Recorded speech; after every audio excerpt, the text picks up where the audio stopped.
नमस्ते। नेपाल से एक बहुत बड़ी खबर आ रही है। वहां लोकतंत्र पर एक गहरा संकट आ गया है।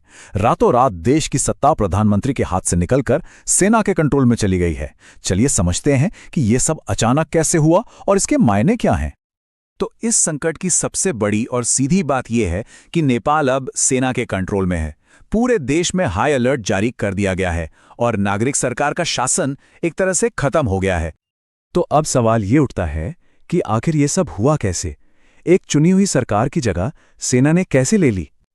देखिए, सत्ता का ये ट्रांसफर बहुत ही तेजी से हुआ। मंगलवार को प्रधानमंत्री केपी शर्मा ओली ने इस्तीफा दिया और उसी रात सिर्फ कुछ ही घंटों के अंदर सेना ने देश की सिक्योरिटी का पूरा जिम्मा अपने हाथों में ले लिया। ये कोई इत्तेफाक नहीं लगता है ना? ऐसा लगता है जैसे ये सब एक सोची समझी योजना का हिस्सा था। जैसे ही प्रधानमंत्री का इस्तीफा मंजूर हुआ, राष्ट्रपति रामचंद्र पौडेल ने शांति की अपील की। उनका यह संदेश खास तौर पर उन जेंजी प्रदर्शनकारियों के लिए था जिनके आंदोलन ने ही इस पूरे संकट को खड़ा किया है। उन्होंने लोकतंत्र को बचाने के लिए सबसे सहयोग करने पर जोर दिया। तो चलिए थोड़ा पीछे चलते हैं और समझते हैं कि इस संकट की जड़ें कहाँ हैं। इसकी शुरुआत हुई देश भर में फैले एक जबरदस्त युवा आंदोलन से। इस आंदोलन को जेंजी लीड कर रहे थे और देखते ही देखते ये आंदोलन हिंसक हो गया। लेकिन इस आंदोलन की एक बहुत भारी और दुखद कीमत चुकानी पड़ी है। अब तक सड़कों पर हुए संघर्ष में 24 लोगों की जान जा चुकी है। सोचिए, ये सिर्फ एक आंकड़ा नहीं है, ये 24 परिवार हैं जो इस राजनीतिक उथल-पुथल में तबाह हो गए। और इस हिंसा का जो एपिसेंटर था वो थी राजधानी काठमांडू।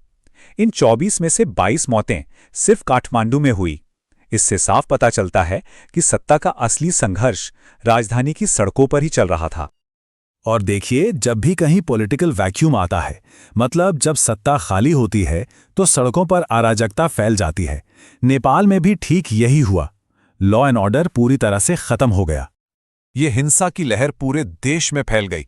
प्रदर्शनकारियों ने जेलों पर हमला कर दिया, सरकारी दफ्तरों को आग लगा दी और यहां तक कि एयरपोर्ट्स जैसी जरूरी जगहों को भी नहीं छोड़ा। जलेश्वर जेल पर जो हमला हुआ, वो इस अराजकता का एक बड़ा उदाहरण है।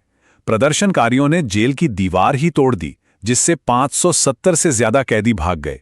और हैरान करने वाली बात तो यह है कि जेल के अंदर बंद कैदियों ने भी किचन के औजारों से हमलावरों की मदद की। और आगजनी के जो टारगेट थे, वो भी बहुत सोच समझकर चुने गए थे। देखिए, अदालतों को जलाया गया, मतलब सीधा सीधा न्याय व्यवस्था पर हमला। एयरपोर्ट पर गाड़ियां जलाई गईं ताकि ट्रांसपोर्ट को रोका जा सके। ये सिर्फ तोड़फोड़ नहीं थी, ये सरकारी सिस्टम को सीधे सीधे एक चैलेंज था।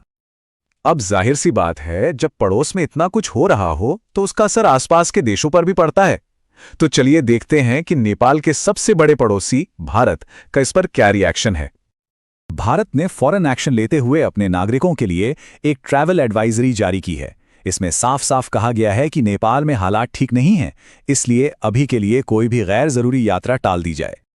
और जो भारतीय नागरिक पहले से ही नेपाल में हैं, उनके लिए भी कुछ खास हिदायतें हैं। जितना हो सके घर के अंदर रहें, फालतू में बाहर ना निकलें और लोकल अथॉरिटीज के साथ साथ काठमांडू में जो इंडियन एम्बेसी है, उनकी गाइडलाइंस को फॉलो करें। किसी भी इमरजेंसी के लिए इंडियन एम्बेसी ने ये 2 हेल्पलाइन नंबर भी जारी किए हैं। अच्छी बात यह है कि ये नंबर व्हाट्सएप पे भी मौजूद हैं ताकि कांटेक्ट करना आसान हो। तो अब सबसे बड़ा सवाल यही है कि यहां से आगे क्या। नेपाल का भविष्य अभी धुंधला दिख रहा है, लेकिन कुछ बहुत जरूरी मीटिंग्स होने वाली हैं जो देश का अगला कदम तय कर सकती हैं। बुधवार की सुबह, ये सुबह नेपाल का भविष्य तय कर सकती है। एक ही वक्त पर 2 बहुत ही अहम बैठकें होने वाली हैं। एक तरफ जीजेड प्रदर्शनकारी अपनी आगे की स्ट्रैटेजी बनाएंगे, तो वहीं दूसरी तरफ सेना और राष्ट्रपति मिलकर देश की किस्मत पर फैसला लेंगे। तो हम आज की इस चर्चा को इसी सवाल के साथ खत्म करते हैं। क्या नेपाल शांति और स्थिरता की तरफ वापस लौटेगा, या फिर ये संकट और भी गहरा जाएगा? आने वाले कुछ दिन इस देश के भविष्य के लिए बहुत ही ज्यादा महत्वपूर्ण होने वाले हैं।